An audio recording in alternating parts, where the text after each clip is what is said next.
Recent గా మన ప్రభుత్వం ఎందుకు మొత్తం హిమాలయన్ ఆర్క్ రీజన్ ను ఒక్కసారిగా జోన్ 6 లో పెట్టాల్సి వచ్చింది?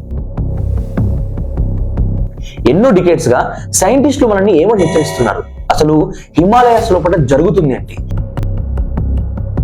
మనకు నదులు, జీవం ఇచ్చే పర్వతాలు ఎలా మన దేశానికి ఒక పెద్ద ప్రమాదంగా మారబోతున్నాయి? హిమాలయాస్ ఇప్పటికీ పెరుగుతున్నాయంటే అసలు దాని అర్థం ఏంటి? మెయిన్ హిమాలయన్ థ్రస్ట్ MHT అంటే అసలు ఏమిటి? ఎందుకు శాస్త్రవేత్తలు దీనిని అత్యంత ప్రమాదకరంగా భావిస్తున్నారు? ఒక హిమాలయన్ ఎర్త్క్వేక్ వస్తే ఇండియా, నేపాల్, భూటాన్, పాకిస్తాన్, బంగ్లాదేశ్ ఇలా అన్ని దేశాలు ఒకేసారి ఎలా ప్రభావితం అవుతాయి?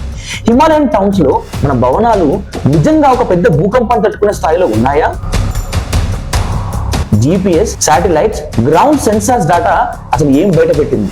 BIS ఎందుకు 2025 లో సీస్మిక్ మ్యాప్, ఎర్త్క్వేక్స్ మ్యాప్ ను అప్డేట్ చేయాల్సి వచ్చింది?